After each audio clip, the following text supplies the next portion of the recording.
Shamaa. As usual, he's going to delve into the rich history of the ancient Egyptians, our ancient Egyptian pharaohs, and the many stories that he always has in his pack to be able to reveal in each episode of the Breakfast Show. Today he's going to talk to us about a very important question that sometimes pops out and raises itself, which is, did the ancient Egyptians learn how to fly? Did they really have successful attempts to fly?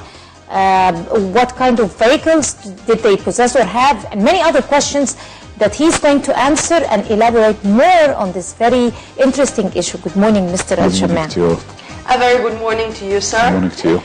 Regarding what Dina kindly mentioned, we all know, or at least some of those who are acquainted with the Egyptian Museum or Cairo Museum in Tahrir Square, that there is an artifact or a very small statue which was first regarded as a bird.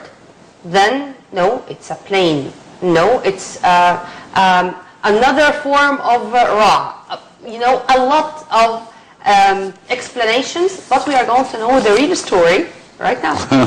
There are two types of civilizations in the world's history. Ambiguous and clear. Ambiguous civilizations, unknown, kind of fading. Not a great deal of texts to tell us what happened in those days. Machu Picchu, one of the most exquisite, beautiful achievements of humankind. No writings. I have a problem understanding this room. I have a problem understanding this opening in the wall. Is the sun coming in because it's a sundial? Is it this? Is it ventilation? Like that. Egyptian civilization, very clear, directly to the point. Texts everywhere. So, when we excavate something that is not giving us this clarity, it's always attractive because we are not used to the kind of foggy scene of ancient Egypt. This, because you mentioned that last week, and I promised you to bring you that topic, this was one of those foggy areas in the Egyptian history. Though foggy, yes, but now we are going to clarify more about it with pictures. Okay. Let's start with the first picture. In the temple of Abydos in Upper Egypt, I showed you last week a depictions of hieroglyphs that will show you something which looks like a chopper, which is a kind of a helicopter. It is the first picture, and it is depicted hieroglyphs. So it was a chopper helicopter. It was a flying, it looks like a flying sorceress, and it looks like a tank, a military tank, and it looks like a submarine. Pretty infamous around the world, this picture, because it was depicted at the top of a temple. So, we said that this chopper is not a chopper. Now we are explaining this is not a helicopter. Ancient Egyptians did not invent the helicopter. It looks pretty damn well as a helicopter, but the explanation of those hieroglyphs are hieroglyphs which were depicted superimposed on each other. So letters of hieroglyphs over each other gave those shapes, which looks like what you can see now on the screen. Hieroglyphs of the names of the king on the left-hand side, and then helicopter, and then a tank, and then a submarine, which is really not a submarine or a helicopter or a chopper or a tank. They are hieroglyphs superimposed. Let's take a look at the coming one, superimposed on each other, and by this, that explains to you the Abydos aeroplane or the Abydos helicopter. So now that's not ambiguous. Why? Because anymore. You're right. So what did we do? We brought the hieroglyphs outside, and we, if you like, separated this text from the text which was superimposed on it. By doing this kind of separation, you brought two texts in two different timings. And by this it explained that this is a very ordinary hieroglyphic text which can be depicted anywhere in any temple. Thank you very much. No helicopters in ancient Egypt, no military tanks, no submarines, and please, no electricity. Because that's another thing in places like Dandara, and they will tell you the electric bulb of Dandara. And I'm telling you this because our youth will join in the social media, and they will go into, I don't know, Wikipedia and all of this. And if you put Dandara electric bulb, you will find the world is discussing that there is an electric bulb in one of the depicted sceneries in Dandara. And that's, of course, nonsense. Yeah. And nonsense because we explain why it is nonsense. Not nonsense and leave it. And that's important. This business of being at there and the others here, that's not correct in history or in civilizations. You always have to be level, and you always have to convince. Even somebody will tell you in a lecture, oh, can I ask, it's a stupid question, Bassam, can I ask? Always, before he asks the question, I tell him, there is no such thing as a stupid question. A question is a question, and that's because you don't know. It's got nothing to do with stupidity, right? But in 1890, having said that, in 1898 AD, in Saqqara, an excavation that would shake the world afterwards, in a tomb nobody heard of, Pa-di-Imen, that's the name. When was the last time you heard about this name? Pa-di-Imen. Imen, as we said before in many episodes, is what we call him today Amun. Okay. Wrongly. Wrongly Amun. Nothing. There is no one Amun. Tut-Ankh-Amen. Not Amun. So, Pa-di-Imen has got this tomb. You are dating 200 BC. 200 BC. So you're not talking thousands or anything.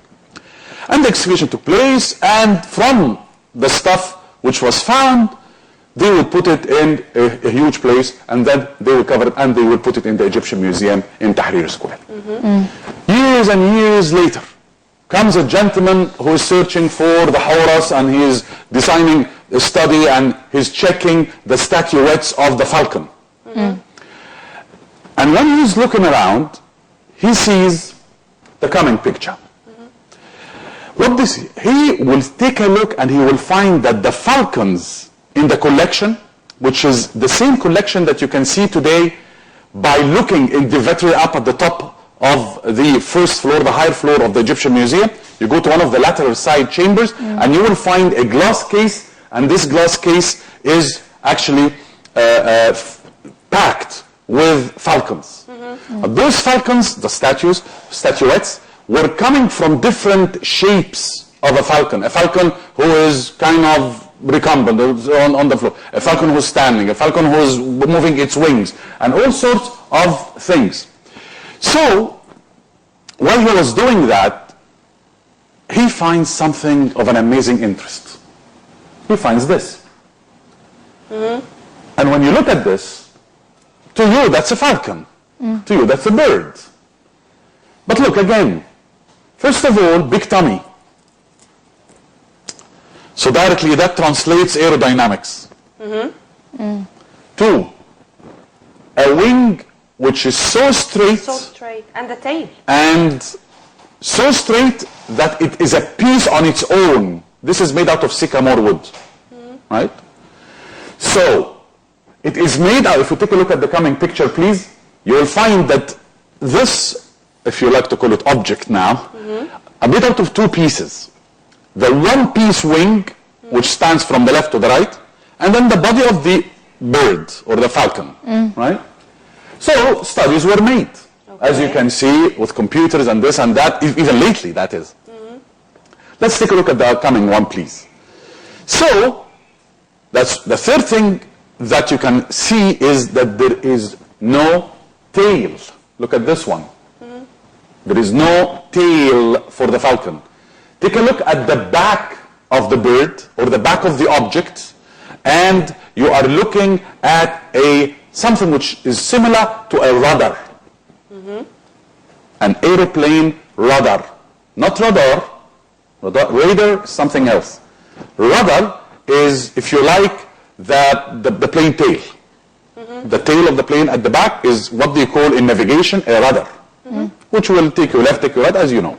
So the pilot will work, and the wing or the tail will... Exactly, exactly. So that rudder, or that daffa, or that tail, or that tail, if you like, there is similarity, is very similar to what you see. Then let's take a look at the coming one. And you will notice that there is not one bird in the world, to my very modest knowledge, that has got tail, all tails of birds are what? Vertical or horizontal? Is the bird going flying this way, or it flies this way on the tail? Of course it flies this way, parallel to the ground, or moving or maneuvering left and right, up and down, so that it can land, it can take off, all the business that we know. Or resisted gravity. But to find the bird, or to find the falcon, that its tail is straightforward, perpendicular on the ground level, that is unknown. It doesn't happen. Doesn't happen. So far, in the creation of birds, we didn't see that unless something is created somewhere and I don't know about, which is also very possible. So that's the third thing that makes you think, oh, that's not a bird. That is not an object of a falcon. But we need two things. If they exist, then we are in business, and that is a soaring object. S-O-A-R, soaring, يحلق. Right? Gliding, if you like. To use a better known word, right? To glide. No machinery. So it's like those beautiful winged aeroplanes made out of wood that you have until today. The first thing is something called aerodynamics efficiency. If you have the aerodynamics efficiency with the measurements on that one, and that is not, will never be proven unless you make a model and you fly it. You make it soar. And that happened. That happened on a bigger scale and on a smaller scale. In Tennessee, when the Egyptian man picked that one, in Tennessee there was a navigation conference of 600 navigation experts in Tennessee in the United States. The Tennessean newspaper next day came with a huge kind of flash address, this, that. Who invented flying? The Wrights brothers, or the Egyptians, question mark, and the picture of this object. And I tell you, the world went into flames. Oh, they made this and made that. The only problem of aerodynamics efficiency in our object here is that you don't have that stability tail that will keep this going in the air. That's the only missing part. But at least they had the initiative. Oh, I will give you even more than that. The expert who picked it up from the Egyptian museum, his name is Masiha. This man said it's missing. It was, let's take a look at another picture of it. It was there, and he is saying, he's confirming that it's missing. But allow me here, Mr. Bassam, with all respect to that magazine or that editorial or whatever, is that a question? Are they comparing between the Wright brothers and the ancient pharaohs? I'll tell you why you ask this question. The distance, the timing, and I'll tell you why you ask this question. The legacy, and why you have to give them the right to ask this question. It's because many people, as we said, many people who studied ancient Egyptian history, they were expecting pyramids, obelisks in those days. Right? And then all of a sudden you say the ancient Egyptians flew, the ancient Egyptians soared, the ancient Egyptians invented the aeroplane. Of course, that will make them think. Of course, the question itself is obvious. The answer is obvious. If that object was proven to be a model of what is something bigger that actually soared, then the ancient Egyptians invented at least the concept of flying. And never mind flying itself. And if you ask me, I'll tell you for sure, the concept was there. exactly, that's what I'm saying. It was not a concept. I mean, it was a dream, but not a process going on. Look at most of the ancient Egyptian gods and goddesses, deities, female or male. Falcon, vulture, female vulture, ibis. The word were in hieroglyphic, which is the wag-tailed. Excuse me. And they were all depicted on... Regarding this, sir, and you were talking about electricity, simply we were not at all to expect that the pharaohs or old Egyptians knew anything about electricity. But what about food? What about engines? Right after the short break, we are going to be back with more.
Welcome back.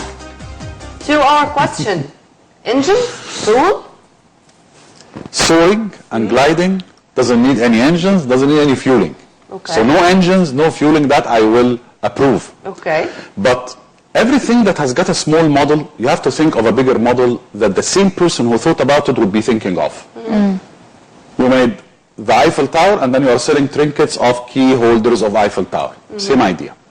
But why would the ancient Egyptian think or have the concept of going up? Because he's always saying, I'm going up.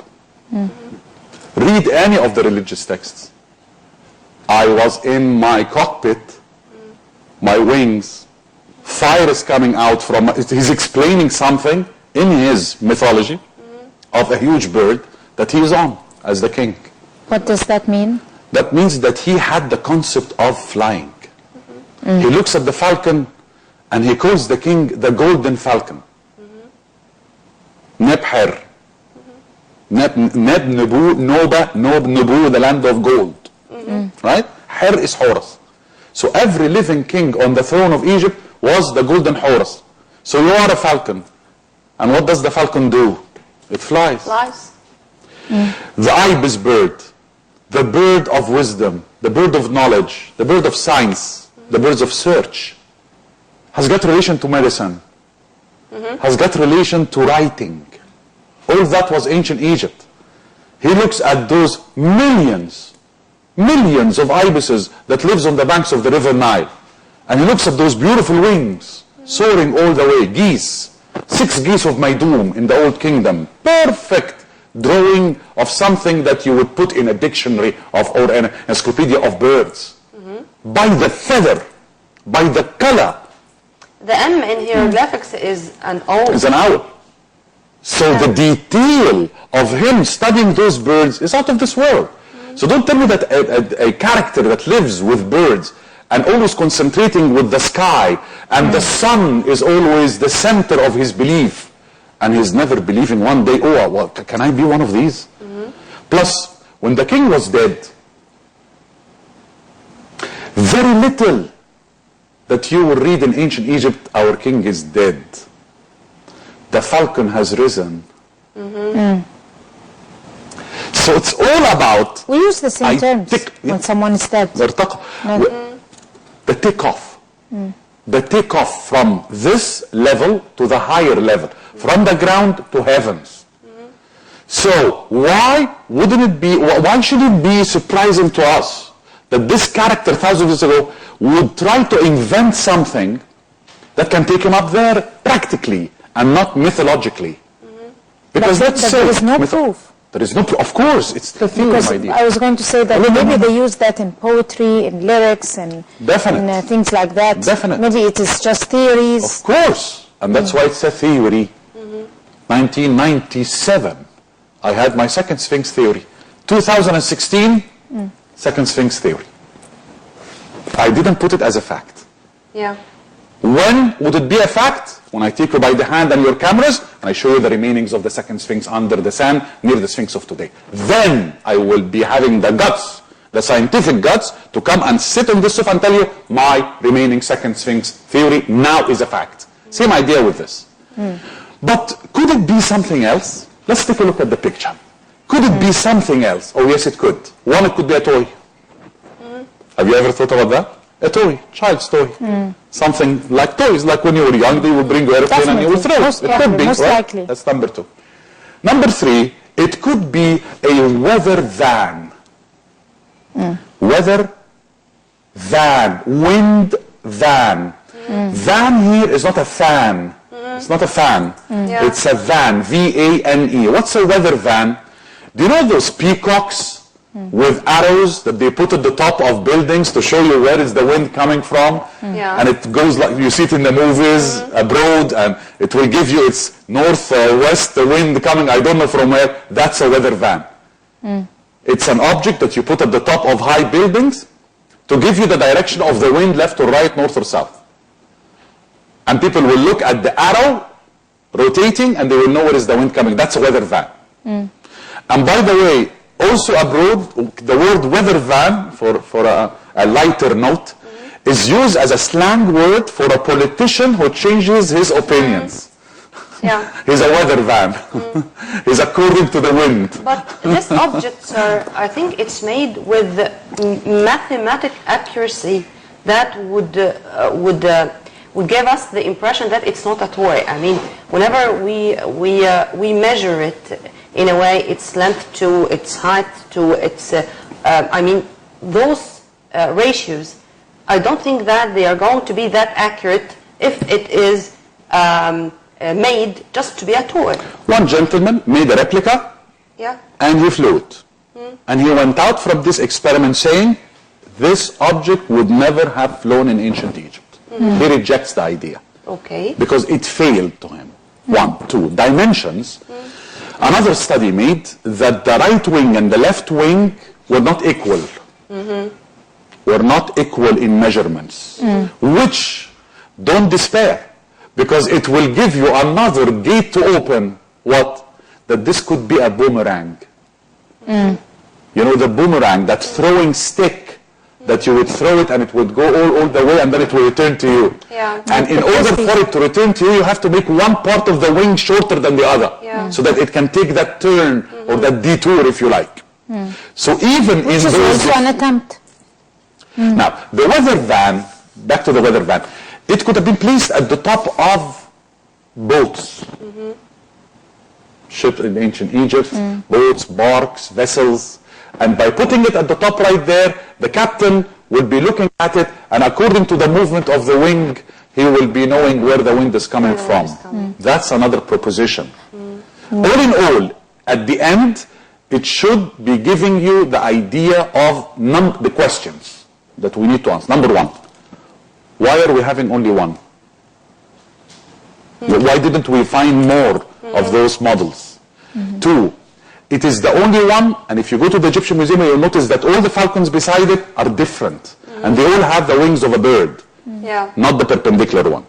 Still a question mark, still working on it, and that keeps us on our toes as researchers. Unfortunately, we ran out of time, and on a promise again from you that you will come next week the same time to elaborate more if you like, or we can open another box and explore with the secrets from ancient Egyptian history. Mr. Bassam Shamaa, historian, author of Egyptology, would like to thank you very much for coming over this morning. Thank you. And have a very good day. You too, my dear. And I guess we're going to go to a short break and we'll come back to you, so you stay with us.